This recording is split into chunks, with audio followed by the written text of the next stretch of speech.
There's a moment more powerful than 1,000 words when someone expects a fight and you give them silence.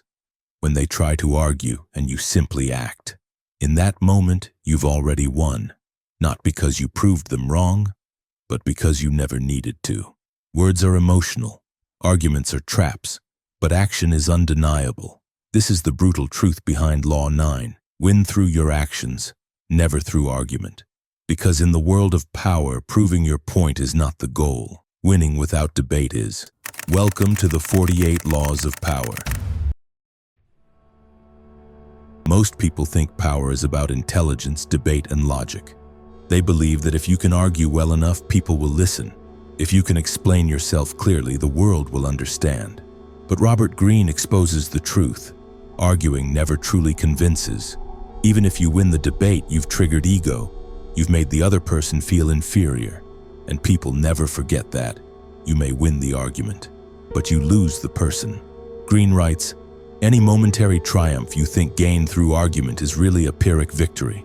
The resentment and ill will you stir up is stronger and lasts longer than any momentary change of opinion. The emotional trap of words. Words come from the mind, but people react from emotion. And emotion doesn't care about logic. When you argue, you're not just delivering facts. You're threatening someone's identity. You're attacking their beliefs, their pride, their worldview. And no matter how right you are, people resist that. That's why powerful individuals don't waste time trying to change minds with logic. They don't get pulled into debates or explain themselves. Instead, they make one clear move. They act. Because when you act, you bypass the ego. You don't ask for permission. You don't demand approval. You just show what's true. And that's more powerful than any argument. The story of Michelangelo Greene gives us a legendary example. Michelangelo was commissioned to sculpt a snow statue in Florence. A rival artist mocked the idea, calling it beneath his talent. Michelangelo said nothing. He didn't defend the job. He didn't explain his decision. He simply created a snow sculpture so beautiful and intricate that no one ever questioned his choices again. His work silenced every critic. That's the essence of Law 9. Silence plus action equals domination. Because when you act boldly, clearly, and without apology, people stop talking and start watching. Greene shares another story, that of the French writer Voltaire, who once got into a heated debate with a powerful nobleman. The argument got personal. Voltaire, brilliant with words, humiliated the man with wit and logic. A few days later, Voltaire was beaten nearly to death by hired thugs. What did he gain? He won the debate, but nearly lost his life. The lesson? No one likes being made to look stupid, especially in public. And when you argue, you're not just proving a point, you're creating enemies. Power isn't about being right. It's about being effective. And if being right creates enemies, it's a weakness, not a strength. There's another secret to this law. When you avoid arguments and focus only on outcomes, your reputation becomes mysterious. People can't pin you down. You don't respond, you don't defend, you don't play emotional games, you just move. And that kind of behavior is rare and feared. People are terrified of those who don't explain themselves. Because explanation is a form of seeking validation. But when you don't seek, you become untouchable. Over time, this kind of energy builds a magnetic force, one where even your silence is seen as strategy, and even your mistakes become untouchable. That's the power of winning through action.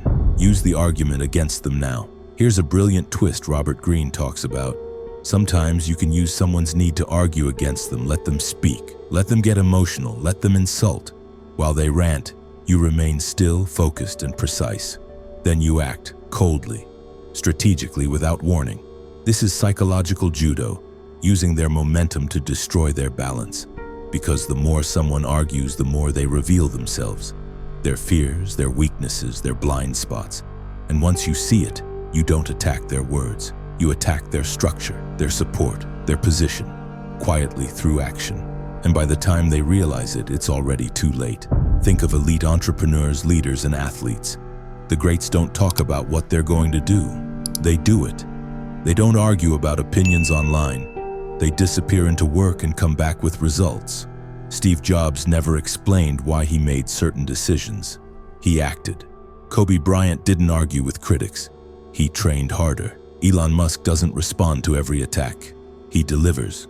Because in the end, words vanish, but action echoes. And those who move silently are remembered louder than those who spoke endlessly. Of course, there are rare moments where words can be used not to argue, but to manipulate. If you need to stall someone, confuse them, or bait them into overreacting, it's a trap. You never defend your position. You never try to win approval. You use words like smoke to hide your true intentions until it's time to strike.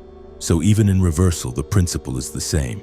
Action is where the power lives. Words are tools, but if they don't lead to action, they're empty noise. We live in a world where everyone wants to be heard, arguing online, debating at work, explaining themselves in every conversation. But true power moves in the opposite direction. Real power doesn't prove, it demonstrates. It doesn't argue, it performs. It doesn't explain, it wins. Law 9 is a reminder that you don't have to defend your name, your choices, or your beliefs. You just have to embody them. Because when you act, reality bends, opinions don't matter, and silence becomes your loudest roar. So stop explaining, stop debating. Let your work be your argument.